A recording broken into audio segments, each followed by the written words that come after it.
I make a motion that Kevin Sorrelt become the chair of this year's school committee. Second. So we have a motion by Danielle, seconded by Sue, for Kevin Sorrell to be the chair. Yeah, for some reason, I push it and absolutely nothing happens. Is that better? Yep. Okay. Any discussion on the motion? All those in favor? Aye. So I'm abstaining. 601. Kevin, you are the new chair of the school committee. Well, let's wait until Okay. then we can shuffle in. Yeah, that's a good Laner, Burke Fisher for the second there. idea. I'm sorry that you had that, so you're stuck with that. First off, I will say thank you to my my colleagues for the vote of support. Secondly, I will just want to compliment this past year's chair, Dr. Sue Miller, for an expert hand in guiding the school committee through the past year. So thank you very much. Thank you.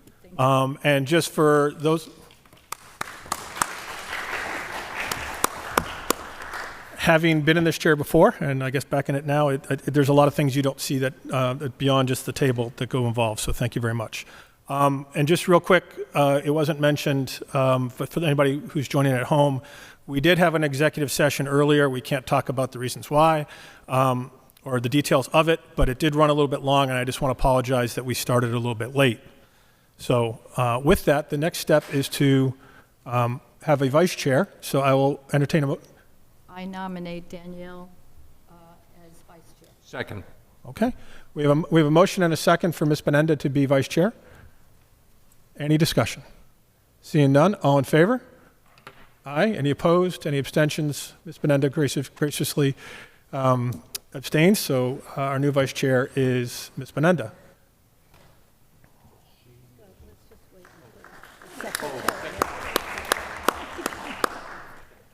Next up, the most thankless job in the school committee, but someone's going to really be our hero tonight.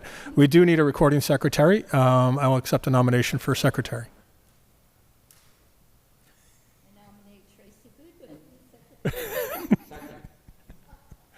He hesitates. I have a motion and a second. Any discussion? All in favor? Aye. Congratulations, Tracy. Okay. Next up is our first public forum of the evening. Everyone's just going to do a little bit musical chairs. I know it looks a little silly, but it's actually the process for the students that are here. With the election last week, the previous school committee essentially dissolved, so the chair does not exist.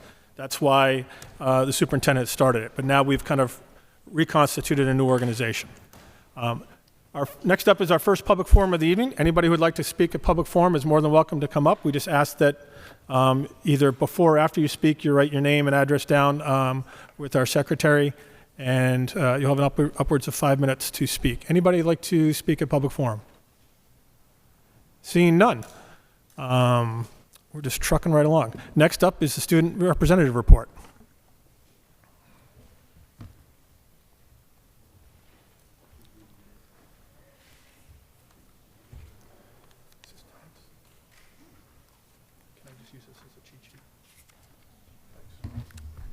Hello, everyone.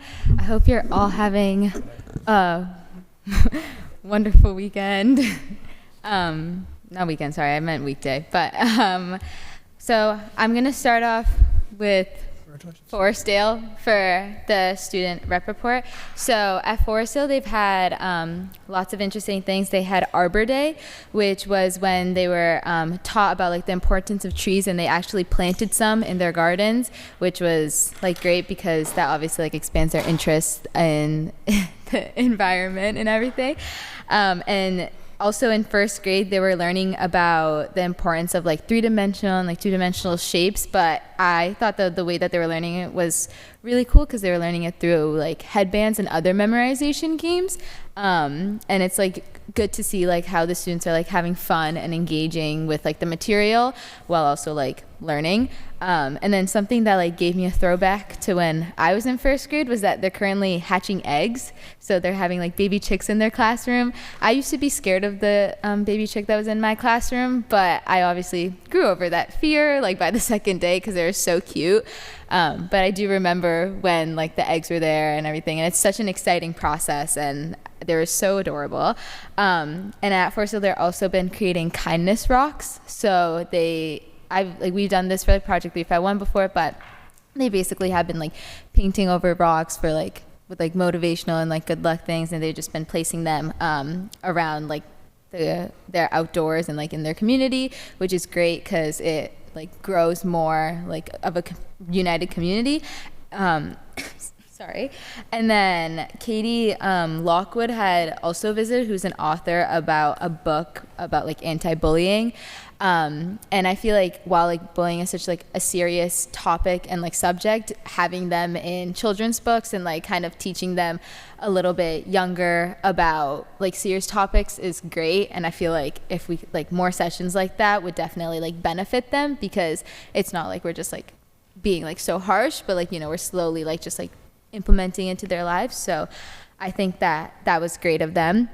At Oak Ridge, they've had like bees. So there was a Miss Washington brought a hive into like the third graders and allow students to like observe them with safety, which reminded me a lot of actually like Miss Fudala's classroom in the high school, because we also have like bees in her classroom. And then at Oak Ridge, they also had Career Day, which was when they like people from the community with like different like jobs and occupations, they came in to essentially like talk to the kids and like share to them about like what they're doing and kind of like try to like grow their interest a little bit, which is I think a great idea, because like we did that at the high school that were more like science driven like careers, but I think that it was great that like they introduced it to them like at younger ages too. And then the most exciting thing to me was that they had a science fair as well. And I saw like Dr. Mirchek and Dr. Quinn there, and these projects were so amazing. I was like watching them and I saw them and I could not believe that like they had thought of them. It was a completely independent project as well. So they did everything at their house. They had some days where they could come in and like check in with everyone, but it was so cool just to like see what the students were doing. And then the Science National Honor Society some of the members were also the judges. So like we got to like talk about the projects and see them, and like the winners who won and like everyone who participated, like everything was so cool. Someone made like milk plastic, which was like out of something that they made at home. And I was just like very in shock about how they did everything. It was great. And then at the high school, congratulations to everyone who's inducted into the National Honor Society. It was a great ceremony, and they had a very interesting punch, which I didn't know was tradition, but it was definitely something. I thought it was tasty, but some people didn't, but I think it's tradition, so we're always going to have it. The National Juniors Honor Society also has been creating like a garden, and they've like planted some plants and like, you know, just kind of cleaned everything up around the school, which is a great act of service that they've been doing to the community.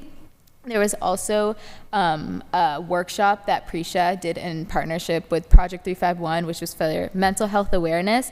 And it's Project 351 partnering with Cuerdos, which is basically like, it's a green bandana, and they embroider little like beads on them, so that like if you like touch it or like feel it, then it like allows you to become like a little bit more calm. So she held a workshop and lots of people came, and it was great because like now everyone has like something if they're ever like feeling a little bit overstimulated or anything. So that was great. And mental health advocacy also created like little goodie bags after AP exams, because our high schoolers have been going through AP exams for the last 2 weeks. We're almost done. And it has like a little like eraser of an animal and a pen and a note, which is so sweet. And they also sent letters to the police department. So lots of acts of services happening. The high schoolers have also like the APES classroom and the Space and Applied Physics classrooms, they went to the power plant, which was very exciting. I remember when I went to the power plant and they had really good pizza and cookies afterwards. I mean, I learned a lot at the power plant as well, but the pizza and cookie was really good as well. And we weren't expecting it, so we were very happy that we got it. And it was prom weekend, which was so exciting. And like, huge thank you to like our advisors, because they have like helped us plan such a great prom. Even though I had to lead the Grand March, which not by choice, but it's okay, it's fine. It's just really intimidating when you see a lot of parents with their cameras out, like looking at you, but it's okay, got through it. I was just being very dramatic when it was happening, but it's fine. And then we also had a presentation by Jim Butcher, and he talked about like the importance of being safe during prom, especially and during graduation season, and like just like being safe with like driving and everything. And I feel like the way that he presented it, I know like it was very emotional, but it was very impactful as well, like what I've heard from all of like the students. So I think that was like, it was just great. And then huge congrats to Sandwich Soul. We always have such like, they're always so amazing. The KTC and Soul groups are always great. But they won lots of awards, such as excellent rating award. They won first place superior rating award and also overall high points award at the Parks Music Festival. And huge congrats to TJ McDonald, because he won best vocal soloist award. Very long awards, but it's so great that we have such an amazing like theater and like chorus group. So yeah, huge congrats to them as well. Do you guys have any questions or comments? How many attendees were there at the prom? I think we had 300 something, like 315 or 20. How many in the senior class? I don't know how it was divided, which I probably should, but I think like I saw like a lot of the senior and junior class, and obviously there were like people brought like friends from like sophomore and. And do the guys have to wear tuxedos? Yes, the guys, if they wanted to, they could wear tuxedos. So We didn't have a choice. I was in the prom 62 years ago, so that was a while. We rented the tuxedos for $25. I imagine that's gone up a little. I think a lot of them bought the tuxedos. Like, Oh, they bought them. yeah. They'll do, Bert, is they'll buy a suit and maybe dress it up. They'll buy a suit, maybe dress it up, because to run a tuxedo is almost as much as buying a suit, and then they can Oh, is use it? that suit for something, you know, as they go off to college or whatever. Yeah.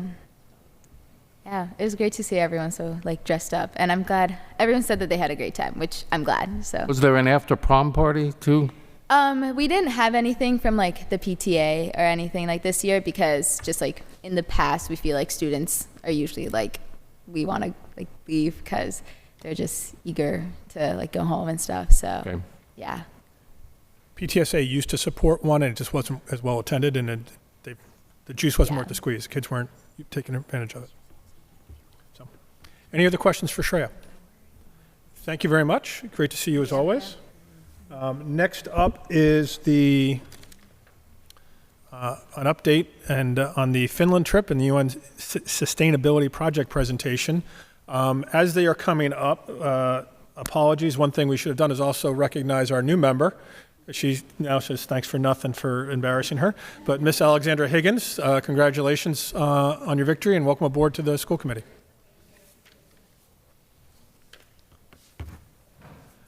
So we're really, really pleased to have really the outstanding students and their outstanding teacher, Renee Fudala, here to talk in general terms about just kind of this journey it's been over a year now, right? Involved with this global sustainability project, transatlantic classroom project. And recently, we're talking within, the last 3 or 4 weeks, you had the opportunity to kind of return the favor from your Finnish counterparts and travel to Finland. So I'm going to kick it off to you to talk about your experience. I recognize somebody.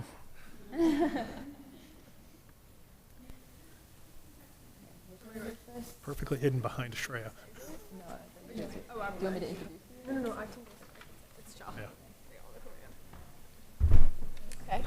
So in 2 weeks before April break, so just over 3 or 4 weeks ago, we all got to travel to Finland, and we prepared a little slideshow for everyone. So You pull the mic a little closer to you. Thank you. you're welcome. I'll hear about that when I get home, by the way. So firstly, we stayed with individual hosts. So we each stayed with a Finland student, and we walked around school with them. And while we were at school, a lot of times we would leave early because they, for one, start at 9 a.m., which is top notch. So we would normally leave a little after lunch and go explore their city or travel. So one of the days we went to a nature reserve area. It was called Aulanko, and there was a sauna and like a log cabin where we had like a cookout one night. We had hot dogs, very American for being in Finland, but you know, it was great. We also had some traditional Finnish food that night. We explored, they had like hiking trails, so that picture with like the stone bear and the view in the top right corner of the lake, that's all from that area. It was gorgeous. It was really stunning to just kind of explore those trails. And then another day we skipped school altogether, which also was great. And we traveled to Helsinki, which is the city that we flew into and stayed in for the first night.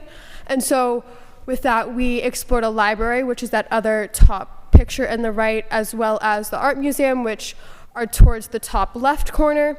And after we explored those two places, we got some free time, got to go shopping, which, you know, teenagers love to do, which is where we probably spent most of the money, but we loved that.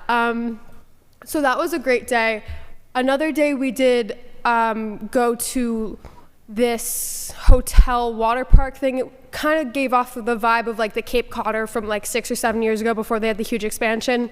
That's what I've always resembled it to. We went bowling, very fun, very good as like the whole group went. We all had a great time. It was great for, I mean, it was very similar to what we do in the US. It was a very American activity, but it was great to see like how certain activities that we were so used to in the US also transpired to different countries around the globe. I thought that was really interesting. Another one of the days we visited a castle from the 1500s, so older than people have been in the America. And at one point it was a prison, at another point it was like an actual castle with the purpose of defending the area, and then now it's just a museum, which was really cool, and we got to learn a lot of history about the building. Yeah, so we did a lot of fun stuff while we were there. It was a great time.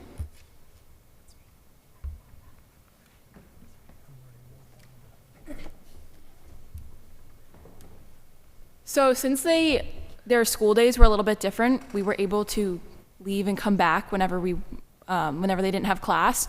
So we were able to do a lot of activities in our free time, like go to their mall that was in their town, and it was super cool to see how like their mall was set up. We don't have any pictures of it, but it's very similar to American malls, and they had a lot of different stores. And then one of the days, the picture of all of us, that was actually my birthday and another kid's birthday, and so we all got together at, what was it called? Did it have a name? No, they kept on just calling it the fire. They had the Olympics there. So there was like a campground where they had like diving, I believe it was, and some like open water swimming. And it was like 1952 or something. So it was really cool. They had all these like different signs up, and we had a little campfire, and we like roasted marshmallows with them. And there was actually still like ice on the ground over there, which was kind of cool. It snowed a couple of days, but there was ice on the ground when we were there. And then my host family took me to another city one of the days, Tampere. I'm definitely not saying that correctly, but we went to another city and we climbed these like towers, and it looked over the whole city. And we went to a Moomin Museum, which is like their version of Mickey Mouse, and they have, it's super popular there. It's like a kids show and everyone knows about it, and they had a museum for it. So that was super cool to see.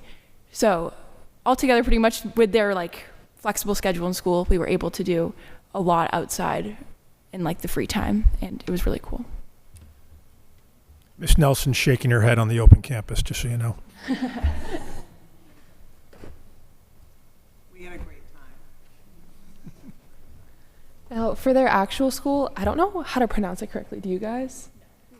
No. It's like Curran Low High School. It's like I'm not really sure, but their school style was a lot kind of like college here. Everyone kind of started at a different time. You either went in at 8, or sometimes you went at like 9 or 10. And you get to pick your own classes. Like we get to pick our own, but like we kind of have a structure of like the classes that we need to take. They could take pretty much whatever they wanted, because high school there, it's not that many people actually go to high school. They're really into like trade school. So if you know what you want to do, you just don't go to high school. You like for nursing, like you just join like a nursing program. So for the people who are actually in high school, they have direct paths. There was like a STEM path, and then kind of more like an arts path. And then I know at the school we were at, they're really into like the arts. So it was like big on like theater, music, but they also have a good like STEM program, which is like how we were able to like do this partnership. At least like with my host sister, one day we like were in school at 8, and then the next day we were in school at like 10 after lunch. And sometimes you'd go in for 1 class or 3, and if the teacher canceled class, you just skipped. Like you just like got to go home or go to the mall. They don't have like substitute teachers there. She's shaking her head no again, but yeah, it was really fun. It felt really like free. Like we had a lot of free time to do stuff. They're like passing periods. We have like, I think 3 minutes to go from classes. Theirs were like 10 minutes, and every class was 75 minutes. So they had like at most probably 4 classes a day. I think the latest we got out was at 4 p.m. Monday. But like obviously there's a lot of breaks in between, so kids can go off campus and like grab snacks, come back. Yeah, other than that, the actual classes itself were pretty similar to ours, like the amount of students in the class and kind of like the teaching style. The teacher just kind of stands up front, talks to everyone. Yeah, that's all for like the school day.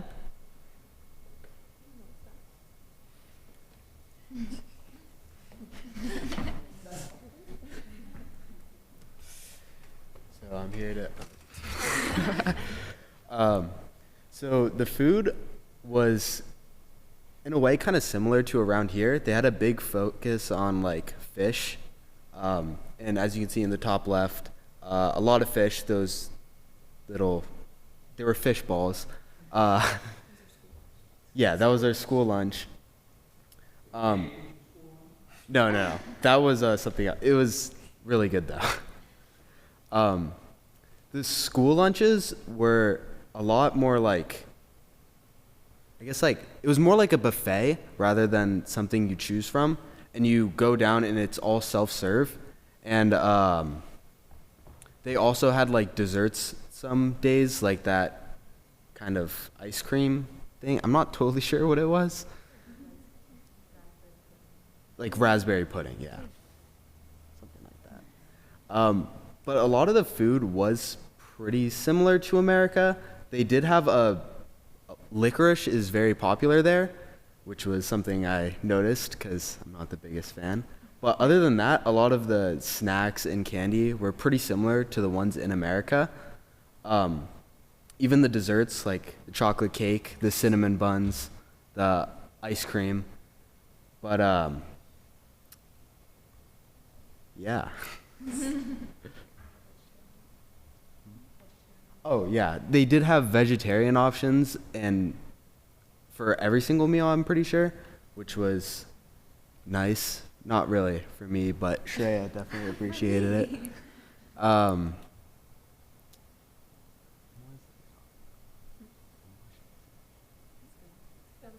think that's good.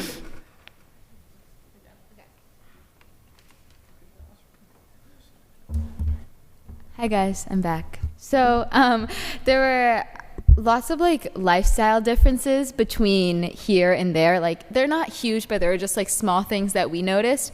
There's definitely a lot of sense of like independence between all of them, like whether maybe like to like get to school or get to certain activities.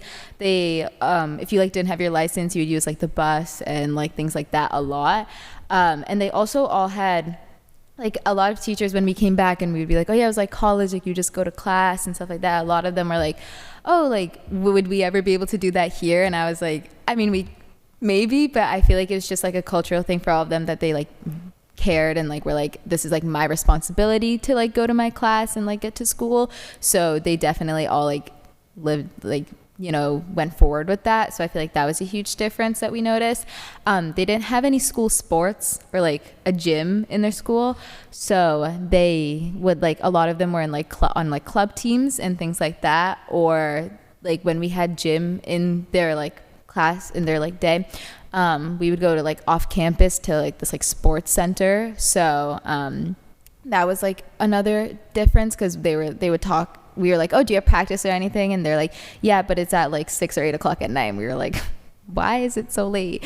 But they also had to, we were with like mostly juniors and seniors. So a lot of them would often talk about like the exam that they have to take. So they have to get, it's either 150 or 250 like class credit like points throughout their like time at that certain school, and then at the end everyone in Finland has to take like a national exam, and then like that determines essentially if you like fail or like if you like graduate high school or not. So if you graduate, that's great, but if not, you can also like retake it multiple times. But they usually get, I think it's like a couple weeks off of school to also be able to like prepare and study for these exams. So they like definitely like, and like throughout their like obviously high school career, they would like focus a lot and like study a lot on these like subjects. So they kind of compared it a little bit to like the SATs or like ACTs that we take here, but I feel like that would be a lot more pressure if we had to take a test to be able to graduate. Please don't do that. We would not want to. I would never do that. That would be so scared to do that. But yeah, and then like after high school, a lot of them like took different paths, but every like male in the country had to like go and serve, I don't know how long it is, but a little bit in the army there. So I think it's like a couple of months maybe.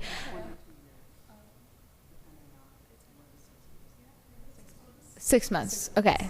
So they would have to like go and serve for 6 months, and it was so like, it was interesting because when we were I was like my host's like family's house, one of like the siblings just like they were like, okay, I'm going and serving now. And I was like, it was so like not normal, but they were all like, okay, bye. And I was like, are you guys not a little bit like emotional about this or something? And they were like, no. And I was like, okay. And we just continued eating dinner. So that was like something that I was like, that's very like different. I feel like we would not react like that.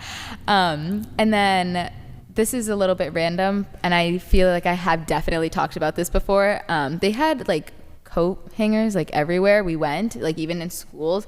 So like people were not ashamed to like wear their winter coats when it was like cold out. And then like when we went into the school building, they could just like hang them. So it's like kind of like how we have lockers here, but like for them, it's just like when you like walk in the morning and stuff, which I thought was great because it was very cold there. And if I did not wear my winter coat, then I would be very upset. And then the last lifestyle difference was definitely that everyone there like walked everywhere. So like that was a huge thing, maybe just because it was like we're in Sandwich, we're so like it's a small town, while like they were like sometimes like a little bit near the city or not, but like a lot of them, like anytime we would go somewhere, we would like try to like walk, especially when we were in Helsinki and stuff. So yeah, those were like the main differences that we noticed. And this is just a picture of all of us. This is everyone who went. Sadly, not everyone could be here tonight, but we just want to say like thank you for giving us like an opportunity to be able to like also gain like an educational like experience, like as we worked on the projects for the like goals that we had in the past, and to be able to like collaborate with people internationally. Thank you to like Dr. Quinn for being able to like bring this experience to us. We're all so grateful, and I know that all of us had like such a great time. So yeah, thank you guys. Well, thank you. Any questions? Mr. Fisher. I was there probably 15 years ago or more. Went to the Scandinavian, all the Scandinavian countries, but Finland was the most expensive. When you were buying things, how did the prices compare to the U.S.? I don't know if we had like a card that was provided by the company that we were traveling with, so I don't think a lot of us were looking at the prices that much, but I don't think it was like too different. I think it was like pretty like around the same.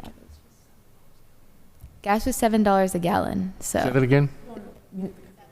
gas was $7 a gallon. Yeah. Is it per liter? Oh, gallon. Yeah, because liters wouldn't be $7 a liter. That'd be $28 a gallon. Yeah. Dr. Miller.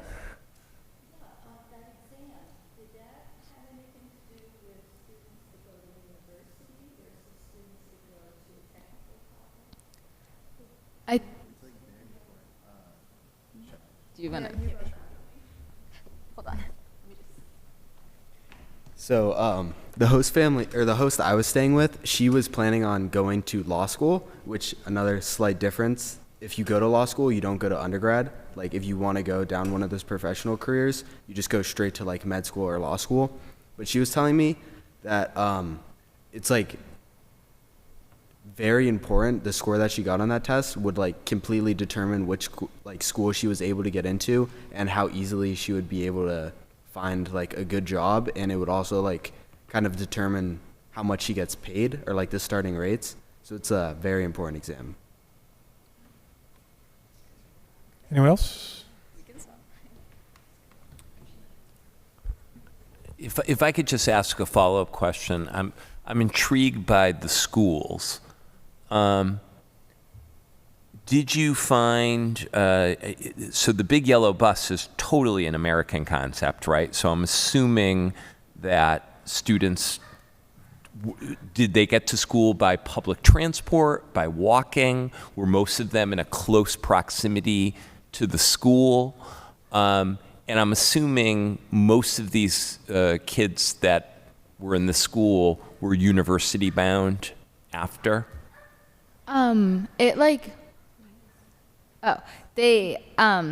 It depended if they were like university bound. Like I'm pretty sure everyone in like this specific school, because it was it wasn't like a vocational school. It was just like a high school. Like a lot of them were going to apply to university. So like it just depended, like that the school that we were going to was like that. A lot of them, like the host family I was with, he had his license, so he would just like drive. But lots of people like biked, or we saw people walking. People also did use like the bus, and then of course if their like parents were home, then their parents would also drop them off. Something interesting about like the way that the students parked, which was, I don't know, I'm pretty sure it was just the host, like the person that I was with, but he would park where the teachers would park. So then one day, like I was with another host family because they drove me there, and I was like, oh, there's like an open spot. Why don't you guys just go there? And they're like, that's where the teachers park. And I was like, that's where we've been parking every time. And I was like, he just does that. So clearly he was like not that concerned about it. But yeah, it was a lot more like just like public like buses and stuff. So yeah. Any other questions? I have one. I know when they came to visit us, one of the things they were really interested in was going to like the Friday night football game. What did you guys think of the fact that they did not have school sports? Because that's such an integrated part of like your school experience. I was actually just about to mention something about this. I think I had said that like the school we were at, like they specialized, I guess, in like the like arts and like theater. I remember my host, like sister, mentioning there was another school nearby that specialized in sports. And so if like you want to like play a sport competitively, or like maybe like instead of going to college you want to be a professional athlete, you go to that school so you can just like do sports. So like every school has their own like specialty. So like some of them are just math, just like maybe like literature, like theater, like ours, and then like sports. So I think like the people who are at least at our school didn't really mind that they didn't have school sports, because a lot of them did club sports. I know Shreya's, like the family she was with, he did like basketball, so he like had club basketball, like how a lot of us do club sports. So it wasn't that different. I don't really think they seemed to mind either.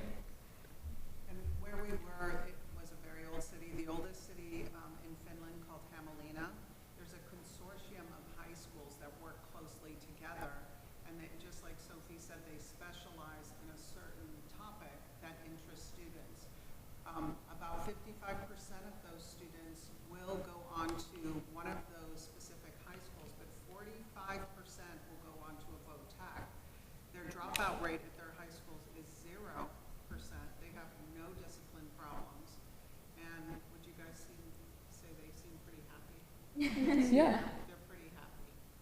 They're happy at their schools. One thing that I also noticed is during class, I didn't see a lot of people with their phones out. I know Stella, who I was staying with, mentioned that they don't have any rules against phones. It's kind of like they're allowed to have them out, so like therefore they don't, because like they could if they wanted to, but like since there's no like strict rule against it, like not many people were really on it at all.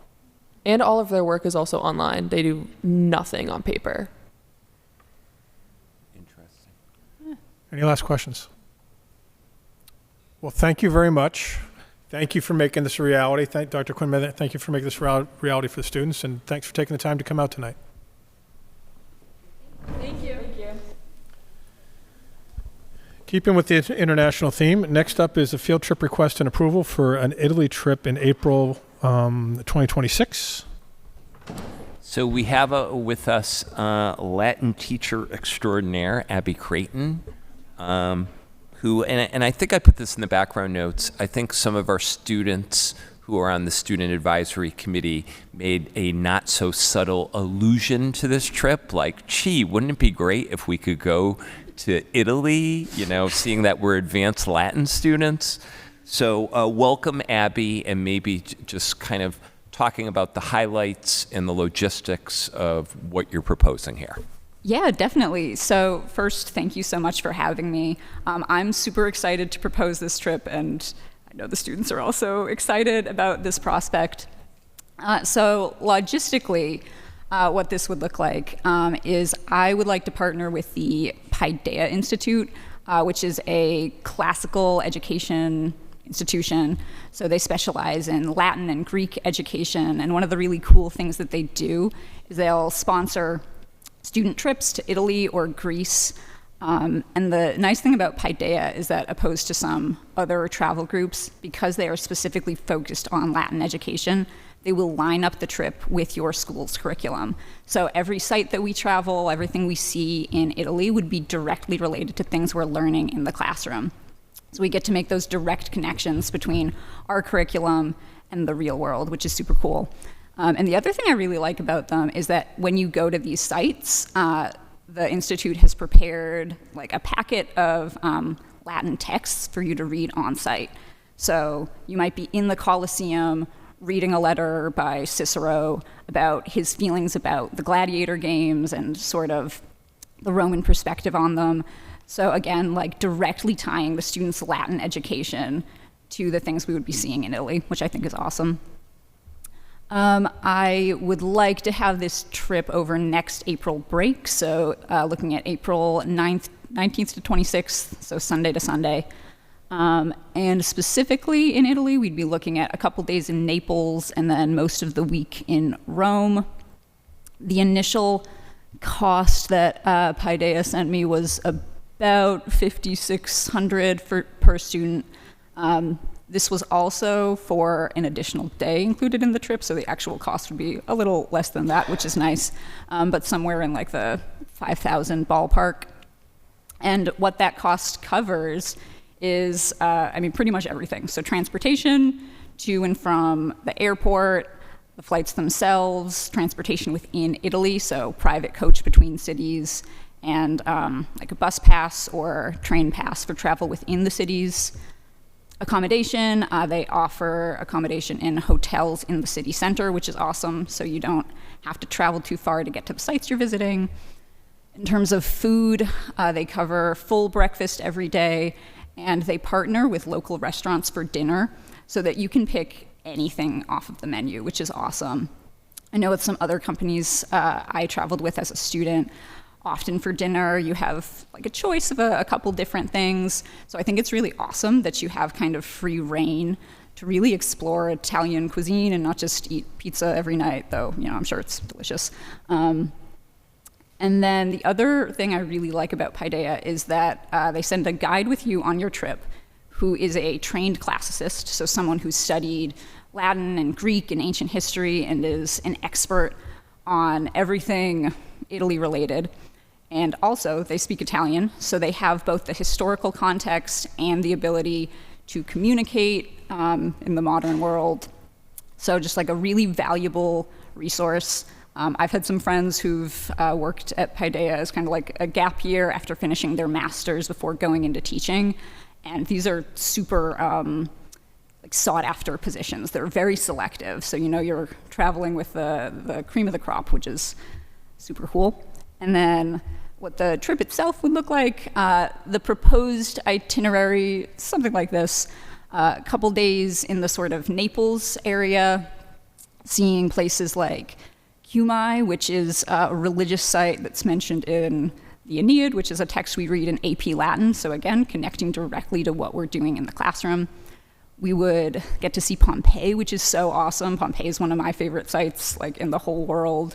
It's really cool because, if you know about Pompeii, it was covered by the eruption of Mount Vesuvius in 79 AD, so it was sort of frozen in time. So when you go there, it's like you're stepping into an ancient Roman city, which is such a cool experience. And also we'd see some museums, travel to Rome, hit a lot of the major historical sites there, like the Forum and the Colosseum, Campus Martius. Shout out to the Borghese Gallery, which is my favorite art gallery. Just like super cool. Lots of awesome work by people like, Caravaggio and Bernini. And then we'd spend a day in the Vatican to wrap up, very timely with our new American Pope. So we'd see St. Peter's Basilica, Vatican Museum, and then head on back to Cape Cod. And the reason that I'm proposing this trip, in addition to the fact that, it'd be fun, is that I do think it really connects nicely to exactly what we're doing in the Latin classroom and our goals as a world language department. Up here, I've got some of the standards from the Massachusetts World Language Framework. So these are things that all world language students are expected to do. And a lot of them relate to being able to respond to different cultures with empathy and curiosity. And I think foreign travel is such an excellent way to do that. When you step into another culture that's different from your own, you start noticing those similarities and differences, like the students who traveled to Finland were pointing out, and you develop this appreciation for the world beyond, like your like little cluster that you're used to being in. And the last point I wanted to mention, the final point up there under the World Language Framework Standards, is that language learners in Massachusetts are expected to become lifelong learners by using languages for enjoyment and enrichment. And I just love that idea of taking the things you learn at school and applying them to your life outside of school, seeing how the things we're learning in the classroom open up these opportunities to explore new parts of the world. So I really strongly believe in travel as an opportunity for learning. I think travel abroad is one of the greatest teachers there is. I was very fortunate to get to have several opportunities like this as a student. And I hope that my students at the high school can have these same opportunities. So that's sort of my spiel. Any questions? Mr. Fisher. How many adults will be going? So my understanding, the district policy is 1 adult per 10 students. How many students do you anticipate going? Probably, I would think no more than 15. So 2 chaperones, probably, myself and another teacher. And who pays the chaperones? Who pays for the chaperones? Oh, that's a great question. You are guaranteed spots for 2 chaperones when you travel through Paideia for free. So the people that you're taking the tour with, yeah, it's covered in the cost. it's covered in there. And how will the students come up with the $5,500? I mean, it's a good question. It's a lot of money. I know some of the students have proposed various fundraising opportunities, things like, car washes, the kinds of like typical fundraising you do. Also, if we approve the trip soon, they have almost a year to come up with the funds. So it is a lot of money. It's definitely something to consider, but hopefully we would. And what students are eligible? Are they students from just your class or? Yes, the high school Latin students. How many Latin students are there in the school? In the high school, probably about 50. Okay, so you have you figure you have about 10 of them going, 10 or... Yeah, something in that range. Thank you. Ms. Pineda. And it falls during April vacation next year. Yes, To be noted, so kids wouldn't be missing school. Right. Great. Not like the Finnish kids.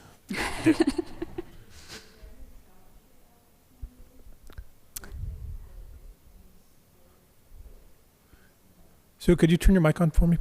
Thank you, ma'am. Is there any scholarship opportunity for them? That's a very good question. I know that Paideia does offer some scholarship opportunities for students, so that would be something to look into further for low-income students who might be interested in going, but don't have the finances to attend.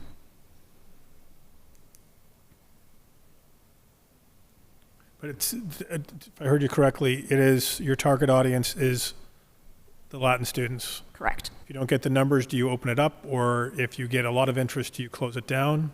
Or is it open to anybody in the school or just the Latin students? My intent is that it's only open to the Latin students.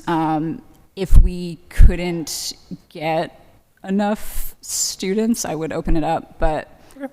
I think they'll run a trip with like 6 students. I understand.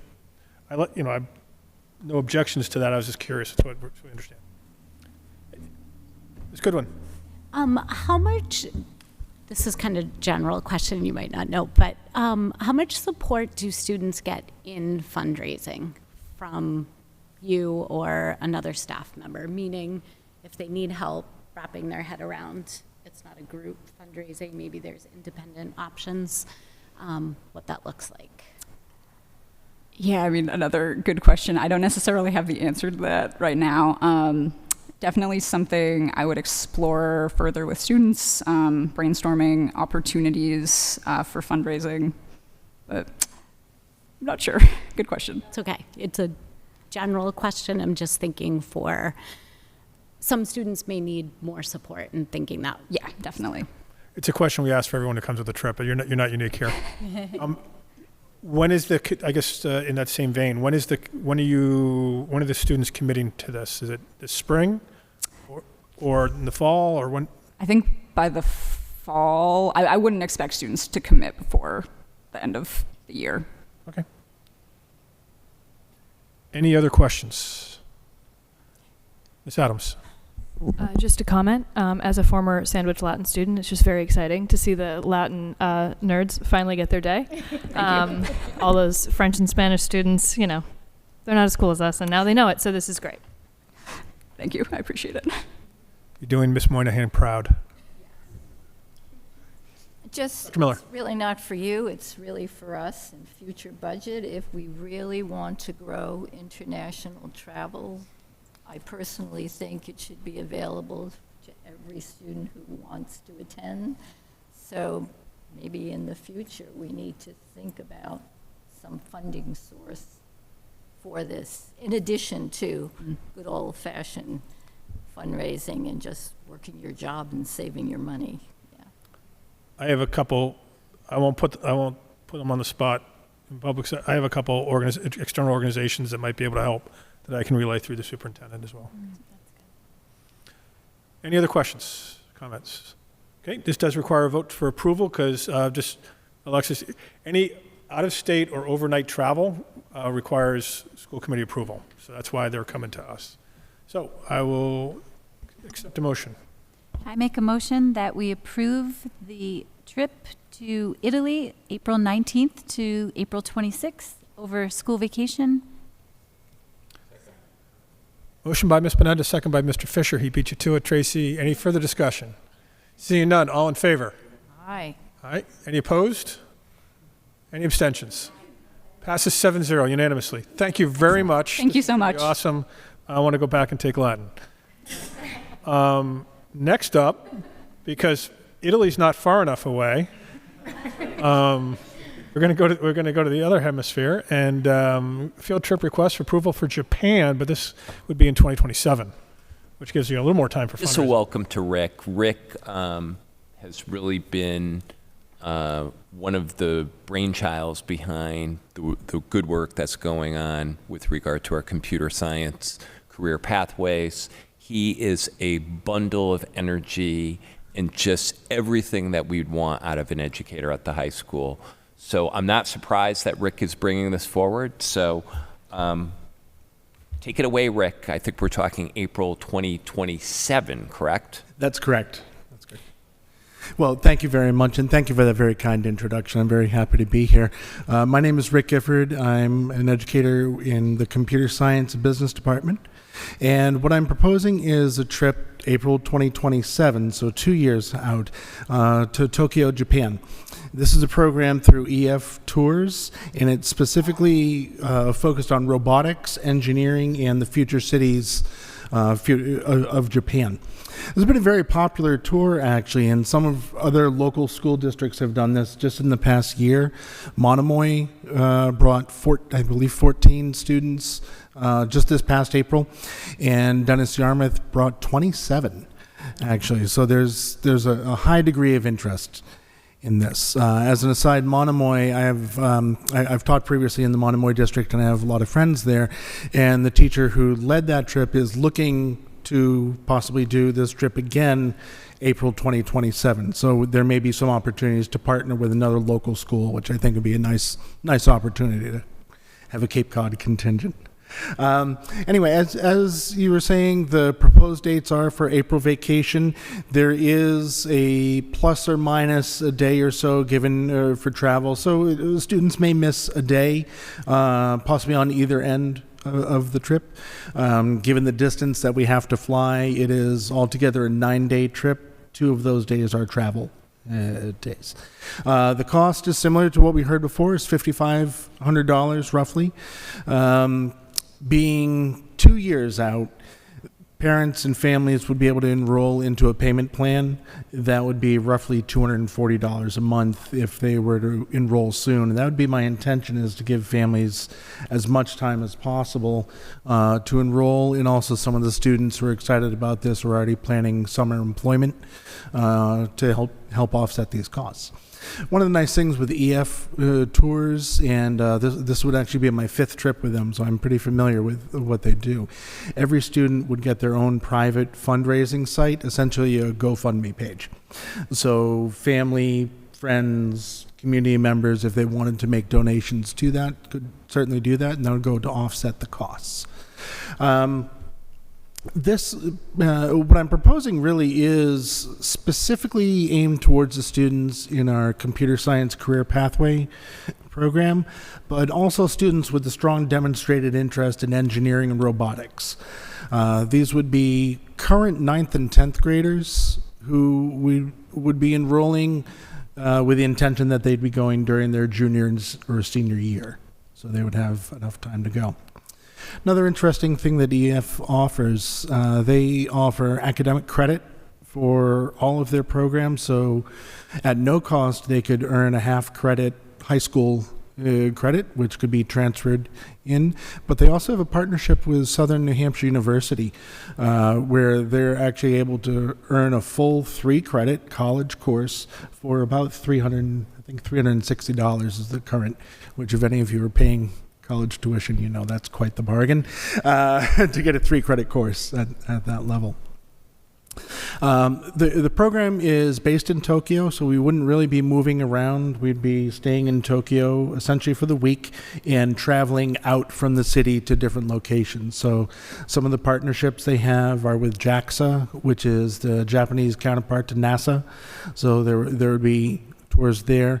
Japan's quite famous for their transportation infrastructure and their bullet trains, so there'd be an opportunity to not only learn more about that, but actually take the bullet train, which I think would be a lot of fun. And then there's also quite a bit of exploration of local culture while we're there, because Japan is really such a contrast right now between a modern, almost futuristic society, but very much rooted in an ancient tradition too. So there's time to see all of that. as well as karaoke. That was one of the optional excursions, and I didn't think it would be right to pass that by. So karaoke is included in the overall cost here, and I Superintendent's going with you. yeah, I would feel remiss taking students to Tokyo and missing out on karaoke, or myself for that matter. So I do have, and I'm sorry, I should have brought more copies, but I do have a copy of the brochure that would be available to families. I can leave that with anyone who'd like to take a look. If approved, I would, and I'm just anticipating some of the questions, if approved, I would actually like to start enrolling families and have an information session within the next 2 weeks, just to really get students involved, to give them the most time, and also obviously it makes it that much more affordable for families to stretch the payments out as long as we can.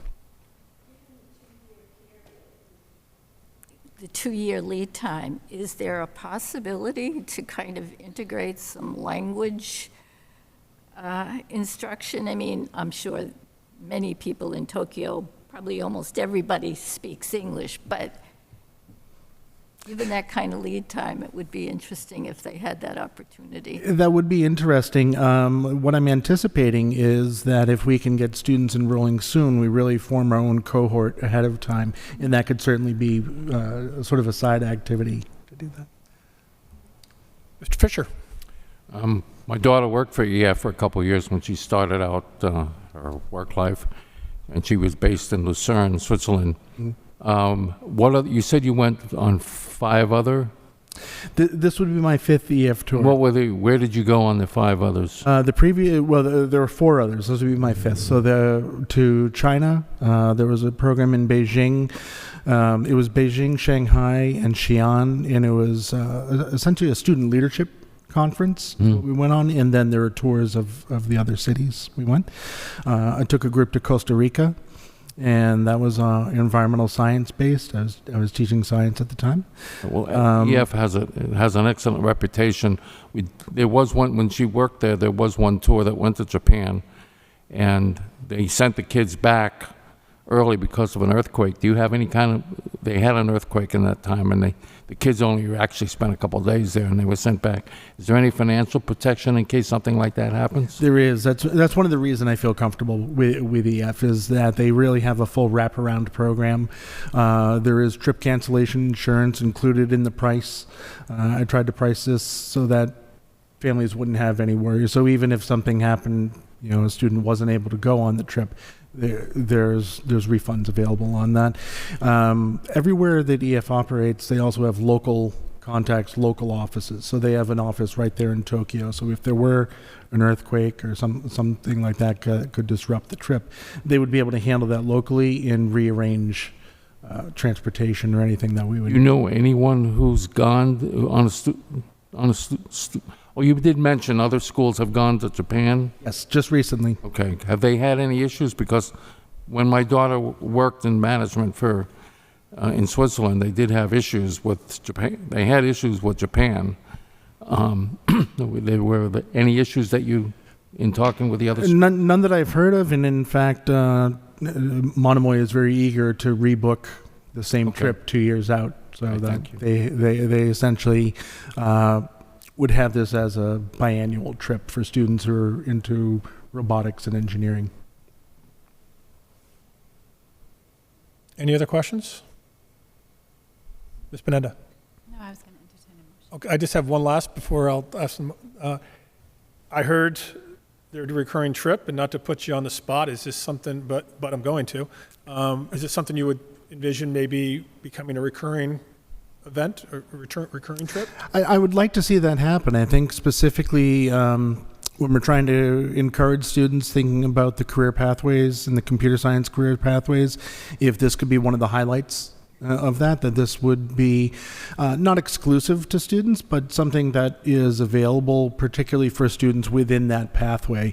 So if we could make this something that happened on a biannual basis, so then students are coming in 9th grade, 10th grade, they're looking forward to something in their junior, senior year. Okay. With that, I'll entertain, if there's no other questions or discussion, I'll entertain a motion. I make a motion that we approve this trip to Tokyo, Japan, April 15th to April 24th, 2027. Motion by Ms. Bonetta, second by Ms. Goodwin. Any further discussion? Seeing none, all in favor? Aye. Any opposed? Any abstentions? Passes unanimously 7-0. Thank you very much, sir. Thank you all very much. I would just say for both these trips, as we, they're approved, but as we get closer, specifically the Italy one, an update next winter of how it's shaping up and things like that. That'd be great. Next up is the 2025 Bessant Grow the Game Grant Agreement Approval. So I want to invite Jamie Hochter, who I'm sure most of you already know, our assistant coach of the high school field hockey team. We got the great news about a week or so ago that we have received a $5,000 grant from U.S. Field Hockey through this program known as the Bessant Grow the Game Award. Super competitive grant selection process, so a real credit to Jamie with the intent of basically developing a feeder program. And that's not necessarily super easy to do in field hockey. So, there's a process where we'd like to have formal approval from the school committee in taking in this grant. Michelle has been helpful as far as just getting the money set up from U.S. Field Hockey. But I thought it would be really helpful to have Jamie just kind of discuss the grant and the vision of what exactly we were looking at as far as establishing a feeder program. So Jamie. Ms. Hochter, good evening. Thanks very much for having me. So as was explained, this is a program that's intended to grow the game. So I played at Sandwich a while ago. And since I have come back, there's more sports offered, including volleyball. So there's more competition to get kids to play. So the earlier we can get something that they have an opportunity to try it, the better. There are club opportunities, but the cost can be, and the time commitment and the travel can be a lot if you just want to try the sport. So I'd really love to establish something for the younger kids that's not cost prohibitive, and it gives them a chance to try out the sport and get hooked, hopefully. And it also could provide some mentorship with some of the high school players that have an opportunity to coach, and I think that's a great way to get more families at the games as well. So that's the intent behind it. Questions, Ms. Bonetta? So thank you so much. This is awesome. It's so exciting. So when would it run? Did the background note say summer and into the fall? So summer, we've already started. We've already have a program open for registration. The cost was still a little. I'd like to try to get it down so the extent part of the grant could cover the turf costs or something like that. That would be great. Or cover any bridge if there's not enough kids that sign up, just to get us at least started, even if it's 10 kids, just give them an opportunity. And then we'd also like to explore the possibility of doing something in the fall on Sundays that involves the team. That's what we're thinking so far. But the one great thing about this grant, they provide some mentorship. So they I think bi-monthly or quarterly meetings where you can ask questions and get suggestions from people who have already had some success in growing the game. So I'm looking forward to that part as well. Any other questions? I just have one. I read the grant agreement. It talks about the funds are supposed to be used in accordance with the budget you submitted. So where are the funds going to be used? What are they going to be used for? So they didn't actually require a specific budget. I didn't have like a detailed line by line. So that's going to be one of the things I'm going to discuss with them. But I think some of it's going to be a field turf costs. That's the major expense. Most of the people involved are volunteering, so there's not any cost on that end. It's just that, maybe the T-shirt, and also to the extent there's equipment or needs or whatever, maybe they all get a mouth guard, whatever it is to get them to sign up and try it. I'll try to find sticks that people don't need anymore and have them available, but just something that will get more kids to try it. I cannot be a bigger fan of the idea of, because I know you're going to do this, connecting our high school athletes with the youngster kids, regardless of what sport. I just think there's beyond the sport, there's so much goodness with that. So, thank you. With that, if there's no other questions, I will entertain a motion to approve the grant.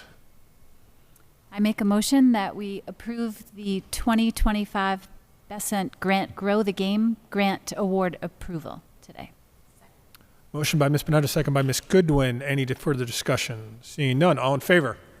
Aye. Any opposed? Any abstentions? Passes 7-0. Thank you very much. Thanks, guys. Congratulations. Yeah, thank you very much. That's awesome. I've never seen the minutes being number 12 on an agenda. But next up is review and act on the meeting minutes of our regular business meeting dated April 30th, 2025. I make a motion that we approve the meeting minutes from our last meeting on April 30th, 2025. Motion by Ms. Bonetta, second by Ms. Goodwin. Ms. Lisa's very happy because she just cuts and pastes that. Any further, any discussion? Seeing none, all in favor? Aye. Any opposed? Any abstentions? Passes 7-0. Next up is correspondence and announcements. There's no correspondence I'm aware of. I have one. And I have no announcements, but Dr. Miller, should beat you to it.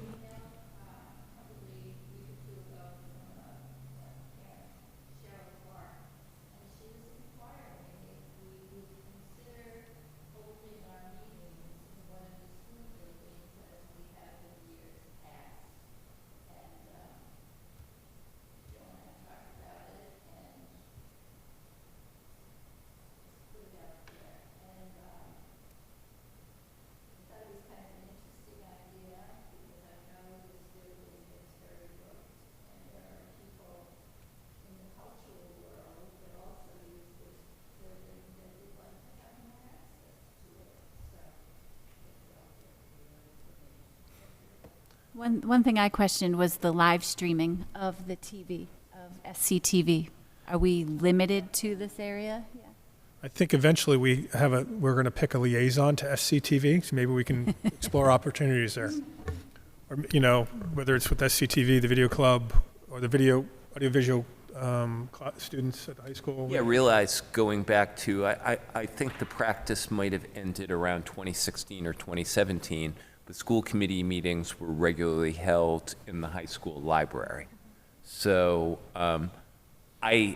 in principle, I really like that idea of having it in the schools and thinking about things like, say, the student advisory committee or presentations, like we had from students and staff today. So I think it makes a lot of sense.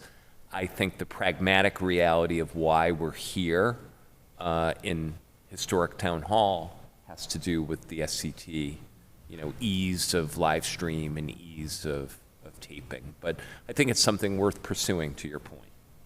Thank you, Ms. Miller. I just had one quick announcement. Tomorrow night at Sandwich Middle High School is the Spring Choral Concert, and the theme is Lost and Found this year. It's tomorrow night at 7 p.m., and it's a suggested $5 donation. Okay. Next up is never number 14 either, superintendent's update. Very strange, but very, very quick. You have in your packet, we received last week, official notification from the Department of Education that Sandwich Middle High School will have 2 officially formally approved Innovation Career Pathway programs, as we've talked about, healthcare and social assistance. That really kind of speaks to biomedical and healthcare careers, and then business and finance. So very, very excited to get that official designation, which lasts for a period of 5 years. I linked the notification letter. The good news is we also have some healthy enrollments, 37 students right now for the healthcare and 19 in business and finance. So again, thinking about kids having tangible certifications and pathways from meaningful coursework and also internships.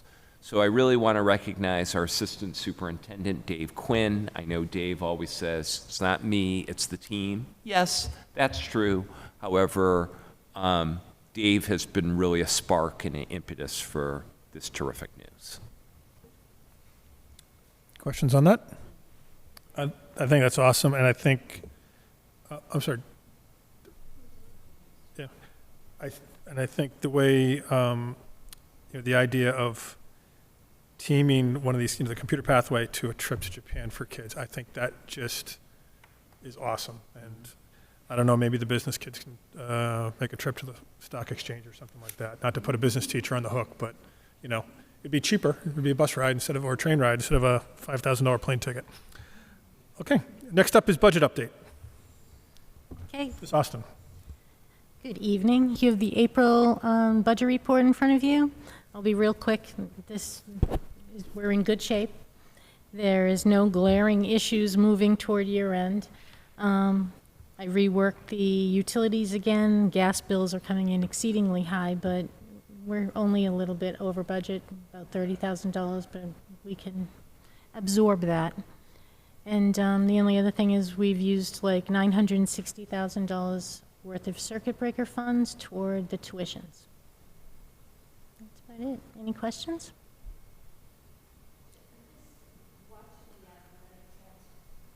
Watching the athletic transportation again and thinking, are we going to have enough next year? Because it looks like we're we're not even into tournament season yet. It's not going to be a big tournament season, to my knowledge. Okay. We've moved money out of there because he had too much budget money, so I think he's doing all right in there. Where did we move it to? I refresh my memory. Into stipends for the athletic coaches. That was in the rears. That was in the red. So actually, his transportation was within budget.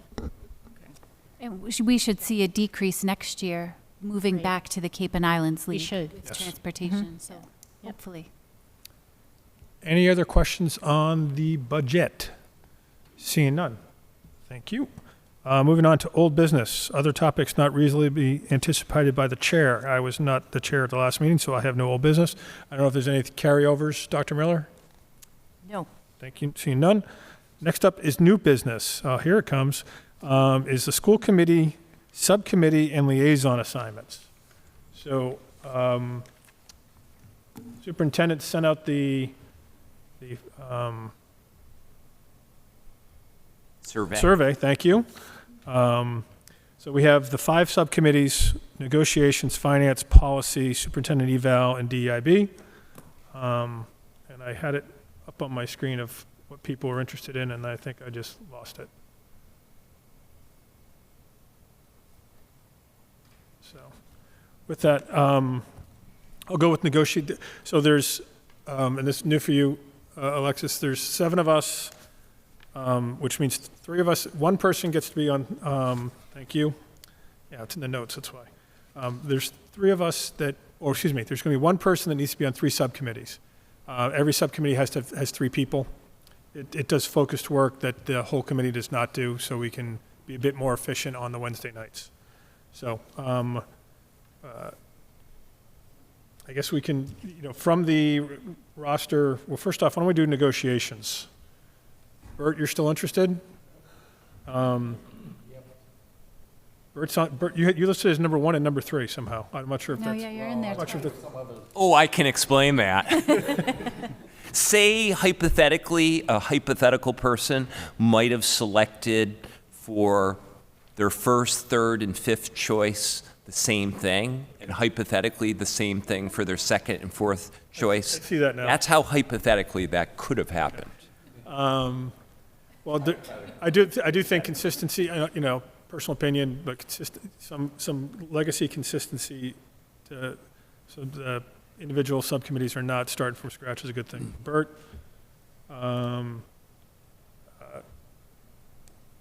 anyone else want to? Well, this isn't a contractual year, right? Right, so it's a light lift this year. So, like during the current school year, I believe negotiations has not met a single time. The last time we met was probably July in finishing up all of those negotiations. So in theory, negotiations probably won't meet. However, they could meet in the event that an individual MOA or memorandum of agreement. And it does happen from time to time where something has to be negotiated. Yeah. I'll happily stay on it. Yeah, and just, Sue, you're gonna, No, I was just going to say you could write me in for that. okay. I could too as well. But I was just trying to pass the torch if anyone else wanted to be a part of it. And just to clarify, what happened was the superintendent did a quick Google survey that everybody replied to him. In our background notes, it kind of has everybody who ranked order, just to do this a little bit more efficiently. So Bert, based on that, Bert, Danielle, and Alexis kind of ranked it as one of their top threes. I will happily bow out of it. I will too. And Tracy or Kaylee, would either one of you be willing to do it? Okay, then the three of us. Yeah. No? Okay, so, I guess there's only three, I'm sorry. There's only three. I'm overthinking that one, I Then apologize. someone would have to be the chair and the secretary, right? So of the three of you, Bert, Danielle, and Alexis, we need a chair and a secretary. I would recommend that we don't make Alexis, she's more than welcome to run for it, but I'd say Danielle should be the chair. No interest, Bert? No? No interest, No? no Oh. interest in secretary. Oh, okay. It's about time you paid the piper. somebody can make a motion. If it's Sure. Well, Make a motion for myself? Well, first off, I don't know if we really need formal motions on this. Is there anybody have any concerns with Bert, Danielle, and Alexis being our committee? And I think we do need a chair, though, just so we can. I would be the chair, sure. Okay, Danielle will be a chair. I And nominate Alexis to be secretary. No, it would be a good Alexis, I can chance help because you. Danielle is an outstanding and it's a nice time to learn. I'll help you. That's my suggestion. Your professional development. We're not in a contractual year, so we're not going to meet 16 times. Don't worry. I hope not. Hopefully there's something so you learn the ropes a little bit, and that's how we've all done it. Next up, it would be finance. People who raised their hand was Sue, Danielle, myself, Tracy. We listed as either number 1 or 2. Sue, you were chair. Do you want to stay as chair? Sure. Okay. So Sue will be the chair. I would happily let Tracy be part of the finance subcommittee, and if I'm on negotiations, sure. Okay, so that takes Danielle out of the running, so that leaves myself and Tracy. Would anybody want to bump me out of it? Seeing none. Well, again, there's continuity there, which is good. Next up. You also need a recording secretary. Sue will be chair. Since I'm sitting, would you mind being secretary? Since you're thanks. Policy subcommittee. There's only 2 people. Policy subcommittee. I would, our colleague, Christine Brown, left stage right. She was the previous chair. Legacy members are myself and Kaylee, but anyone is welcome to do it. We have done the lion's share of the work. We're going to get to that later in the agenda. We've done the entire review, right? Yeah.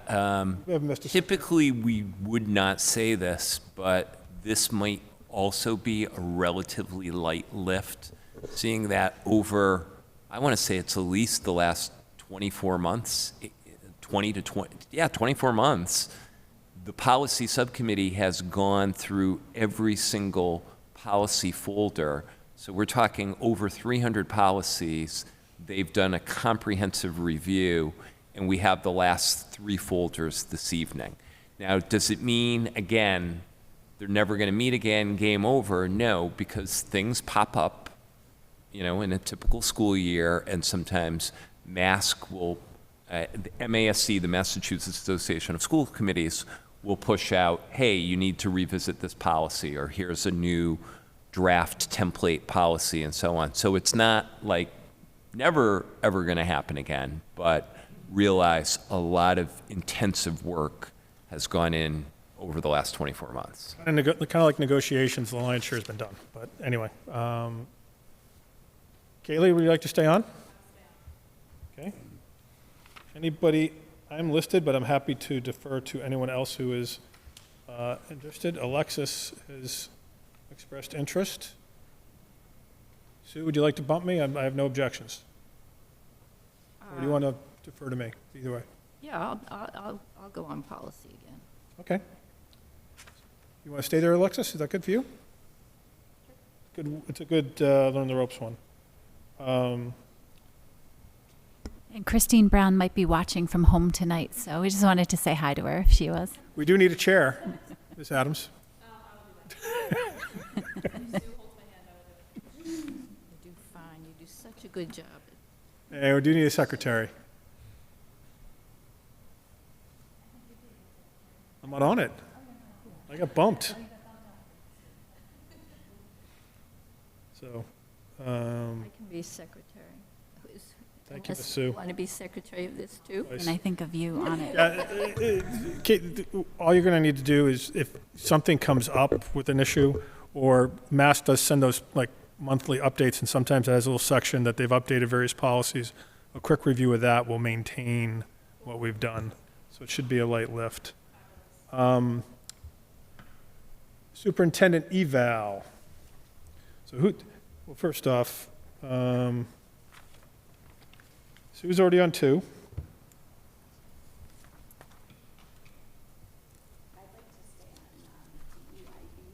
Okay. Okay, well, I'll tell you what, we'll jump to that. DEIB, Tracy. Alexis expressed interest. And Kayla, you happy to stay there? Okay. And we do need a chair there.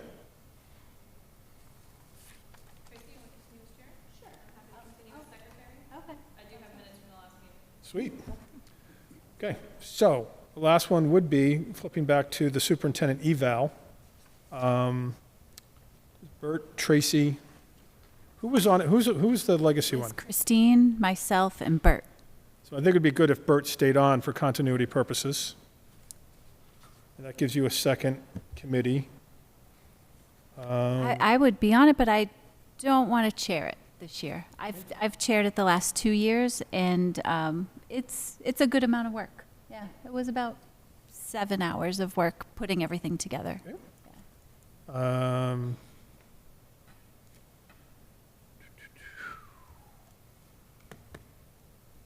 Tracy was listed. Suze already has 2.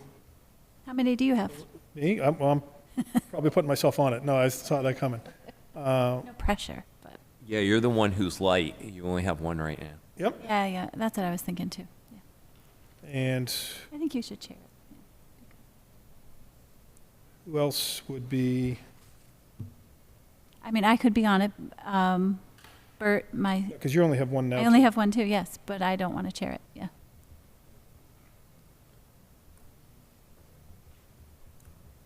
Bert, you willing to chair it? No. Okay. I could be the secretary of it. Well, thanks. I guess I'm chairing it now. So I'll now chair.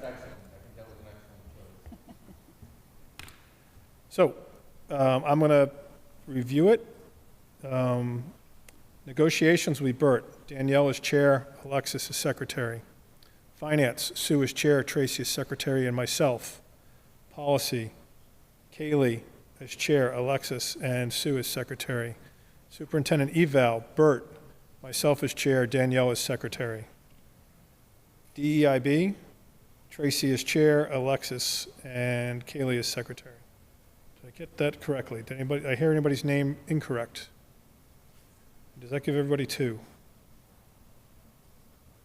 Okay. Any questions on that? Everybody content? Okay. Moving on.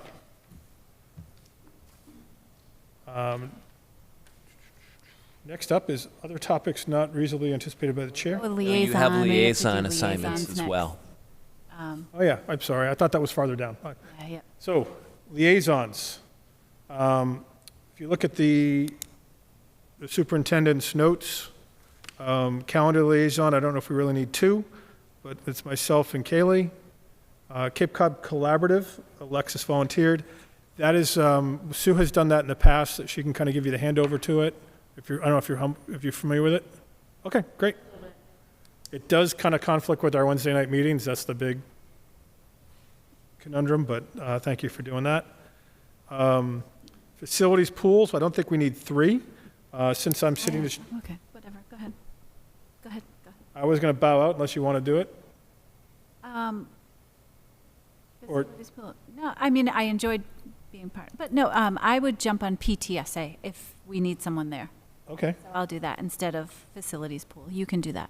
fair enough. I could do PTSA, but we like to have a little bit of separation. My wife's the president of PTSA. Elementary PTA is going to be Alexis. Awesome. PTSA is Danielle. Safety and security, we can have 3. So we can leave those 3. It's when you can make a meeting. There's no reason we can't have more than one liaison, is there? No, not at all. As long as we don't have a quorum. Sandwich Community Television, Bert, Danielle, and Kaylee.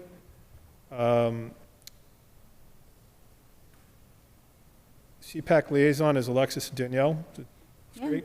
Sick Bank Liaison, Bert and Alexis. Alexis is all over the place here. brand new. We'll take it. The nice part, these are liaison, but it will help you kind of learn all the pieces and parts of this beast. So.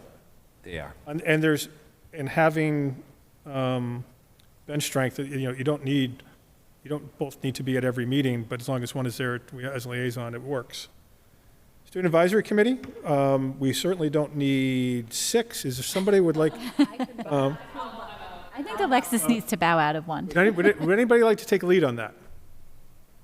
If not, I can do it. I just don't want to see if there's anybody. You've seen none? That would be good. Nobody's jumping on. How many do we need? I mean, 1 or 2, I think. Everyone else? I can take the lead on that. Okay.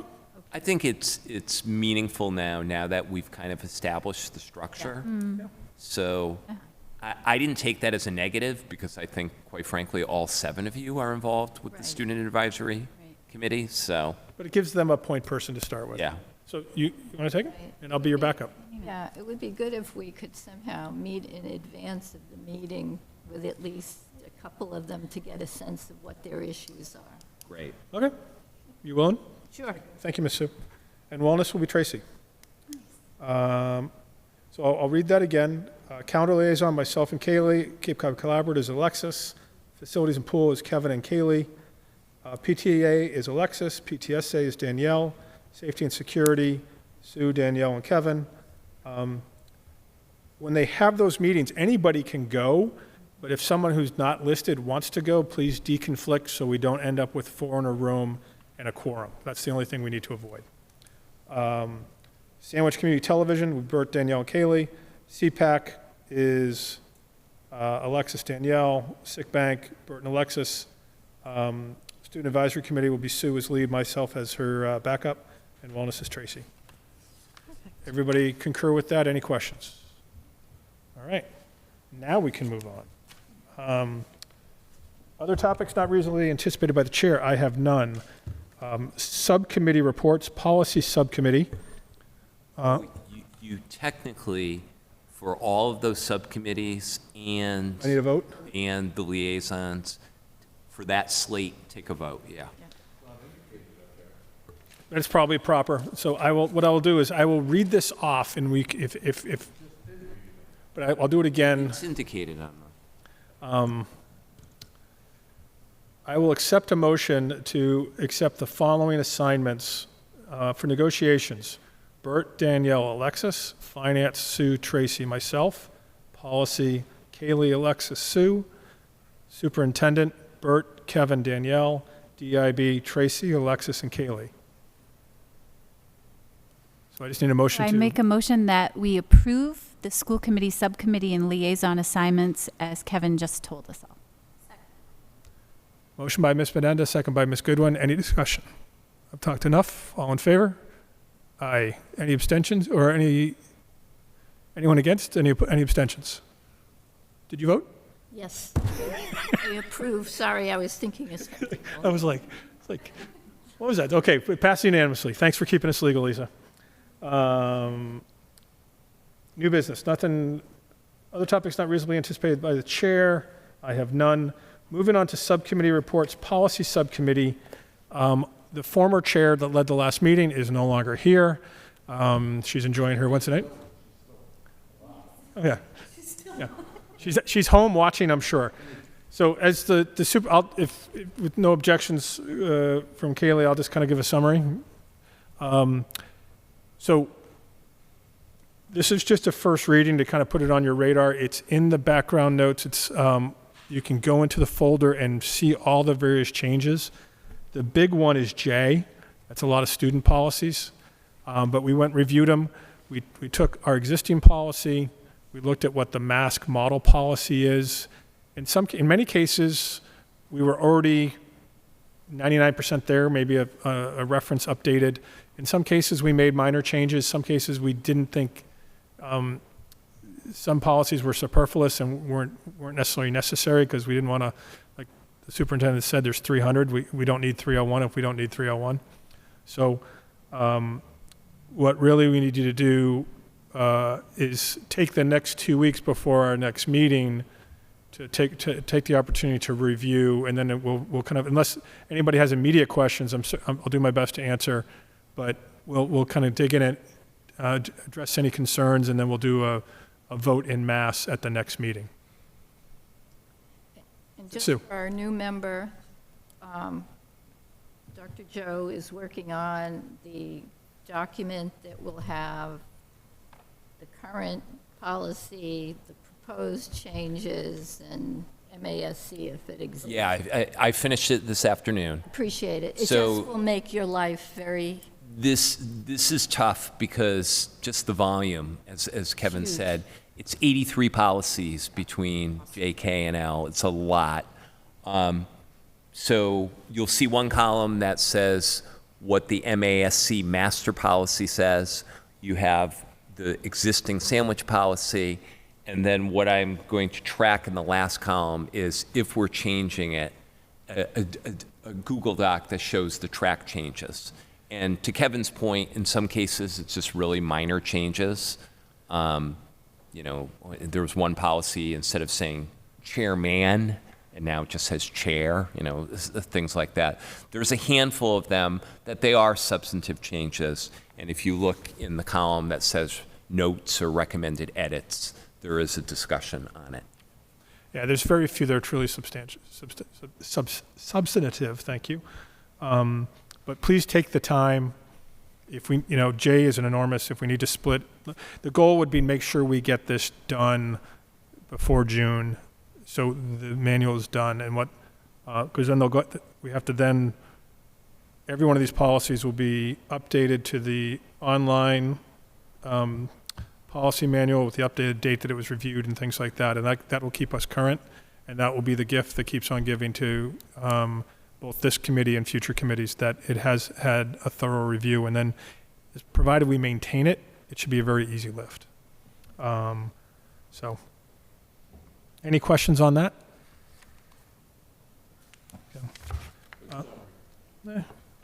DEIB. Tracy.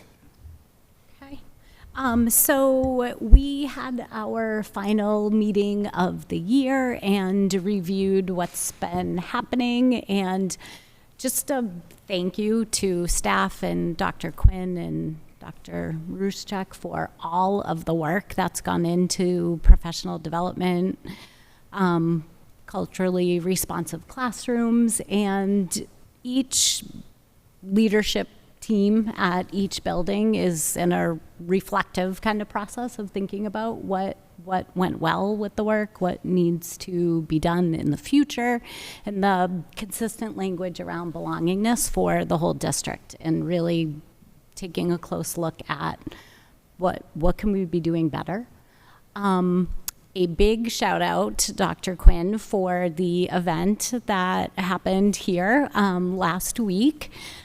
with the Upstander project as well as the Wampanoag tribe. It was a really impactful, moving event. And to have a space for our community to learn and have conversations that are not necessarily easy to have was really important. So, and I know that is, it's just the beginning of conversations. And I think our work as a district and community, it's just the beginning conversations. It's never ending.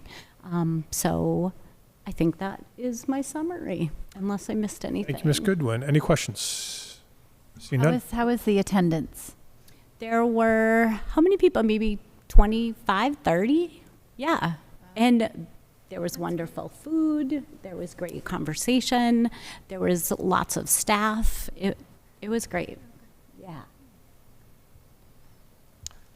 Next up is Liaison Advisory Committee reports. Mr. Oh, I'm sorry, Chair, Sue. Not on that, but if I could go back to budget for half a second. Yes, ma'am. Michelle is absolutely correct. We are not over in transportation, but what I was thinking about as I looked at that, it's basically a zero. So you'll find the money if we're over. Not really zero. There's still $63,000 encumbered that hasn't been used yet. Okay, good, thank you. They're fine for the rest of the year. All right. It's been a sticky wicket, that's why I pay attention to it. Thank you. Thank you, Mr. Chair. Hopefully we make some tournament runs and she has to go find some money. That said, Liaison Advisory Committee reports. I'll just mention the Safety Committee. I think Sue mentioned it at the last meeting or maybe an email. The last Safety Committee meeting, we're going to do a series of reunification drills at all 3 schools. The first is next First week. is a week from today, Forestdale, at the end of the day. Then 2 days later, on Friday the 23rd, is going to be the middle high school. And then a week and a half later, June 4th, which is also Wednesday, will be Oak Ridge. A lot of work has gone into the background to make this happen. A lot of it, Mr. Bryce Harper's done a ton of work in the coordination. Terrific. I would encourage, if your schedule allows, to go and observe of how they do this. Just let the soup know. We can do, I'll check the exact wording in open meeting law. We can do site visits as a group and it doesn't count as a meeting as long as we don't deliberate while we're watching this. So we're not constrained by having quorums there. But we just need to do that in a very deliberate manner and then not deliberate there. So we just have to observe. So. Did you have a lot of parents willing to participate and come pick up the children? Are you going to send out another reminder? I'm going to send out a email, and I'll torture people with text messages as well. Okay. Forestdale, no problem, because it's going to be our pickups anyway, so that's usually in the ballpark of about 125. Right now, I have 43 from the middle high school and 39 for Oak Ridge. In the middle high like to see school a little was bit more, but it's a little tough, with parents' work schedules. If you send out another reminder, you might get one more parent to sign up. Yeah. And it's what time of day was that at the middle high school? Was it noontime? It's noon. Noontime. Yeah. Okay. One of the reasons for that, you say, well, just do it at the end of the day. Well, it's a cascading effect of the buses. Forestdale's easy because it's the last one of the day. But the buses have to be able to turn around and get back out for the other schools. So they wrestled with that logistics of how to make that work and still keep the buses on time. So, anyone else? Yes, Ms. Alexis. I just wanted to add too that I think the reason you don't have as many parents for Oak Ridge is because they have to do the reunification and then get to Forestdale to pick up their Yeah. kids. So it means that Well, actually, we're doing Oak Ridges at approximately 9:30, 9:30, 10. So intentionally, after the kids are dropped off at Forestdale, the buses will come to bring the kids to Oak Ridge, and to Oak Ridge to bring the kids to Corpus Christi, and so on. The parents do have to bring them back, but that's just part of the process. So there's no perfect solution to do this, you know, but the fact that we are doing it is an excellent thing. Yeah, exactly. So, look forward to hearing more about it at the results of it at our next meeting. Next up is the warrants. I make a motion that we approve the warrants that were signed tonight. Motion by Ms. Menendez, second by Ms. Goodwin. Any discussion? All in favor? Aye. Any opposed? Any abstentions? Passes 7-0. Next up is our second public forum of the evening. Not flinching. So we will move on from our second public forum. Nope. Future agenda items. Anybody have anything for Ms. Miller?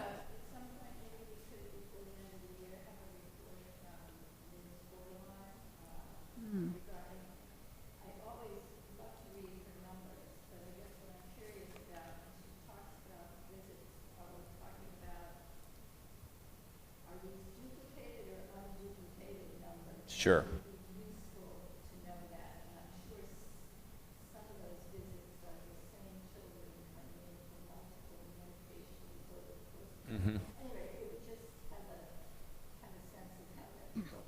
Absolutely. How many unique students versus repeat offenders? Like, wrong term, but you know what I mean. Frequent flyers is what the term we're using. Yep. Yeah. Yeah. I'm sure that's easy data to call. I had a question, future agenda. Yeah. Did we come up with an ad hoc committee for the Golden Apple at the I last don't believe meeting? you have. Okay. That's something we should do. Yeah. At some point. That for those of you who have kids in the district, that email went out a little over a week ago for nominations. And we're up to, last time I checked, about 70 nominations so far. Wow, that's great. Wow. Good. If there's no objections from the committee, I don't know if, did you want to speak at public forum? I think he was writing some notes. Any objections if I reopen public forum for Mr. Holden?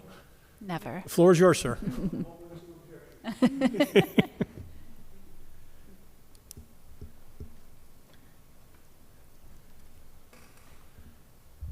Good evening. Charlie Holden, 35 Lakeview Drive, the liaison from the Select Board to this committee. Welcome back. It was a terrific reorganization job. That's a lengthy process, and everybody is undertaking a substantial part of the work that's done here. And I would like to welcome Alexis Higgins. And from a public perspective, thank you very much for your interest and service. Thank you, Mr. Holden. I have a question on agenda, not the agenda. Are we ever going to see the reps that were supposed to come? The Senate. State reps. State reps, right. Yeah, so Busy with the budget. You missed him yesterday singing at the we're now tentatively scheduled for May 28th. May 20th. Okay. Over under on that one? No. As they were tentatively scheduled for April 9th and tentatively scheduled for May 14th. Thank you as always for Mr. Holden for coming out and speaking. I will mention, just side comment, but back when they were doing the charter review, there was at one point discussion about reducing this committee to 5. Tried to do all those subcommittees with 5 people. There's a reason we need 7. So editorials be gone. Last up, acknowledgements, closing remarks. Ms. Menendez. I just have one quick one. I wanted to thank Jamie Hochter for coming tonight and getting this grant for field hockey. I mean, it's wonderful for the younger kids in our community, builds pride in our community, providing these feeder programs. It's wonderful. We've seen it with Sandwich Youth Basketball. I also wanted to acknowledge baseball coach at the middle high school, Brian Tomasini, for having his players, the baseball players, recently ran a Little League clinic to some younger kids in town, and it was great. They did skills, and it's great community building, and we need to keep doing that. And in turn, it might help us with student retention over the years. If kids have sense of pride where they live and where they play sports, and might keep them here in the Sandwich schools. So thank you to both of them. Anyone else? In similar vein, I want to thank Ms. Creighton and Mr. Gifford for coming forward. These school trips, same idea. These are the kind of things that keep kids excited about being in Sandwich schools. The way those trips work is, they don't pay, but it's certainly not free because they are on the clock 7/24 from the moment they leave the school parking lot to the moment they get back to their parents. So it's a lot of effort on their part leading up to it, and I just want to acknowledge their initiative in making these opportunities a reality for our kids. So with that, I will take a motion to adjourn. I make a motion that we adjourn tonight's meeting that has been going on for almost 3 hours until Wednesday, May 28th at 6 p.m. Motion by Ms. Nenda, second by Ms. Goodwin. Any further discussion? All in favor? Aye. I see 7 hands. It's unanimous. We are adjourned. Thank you very much and have a good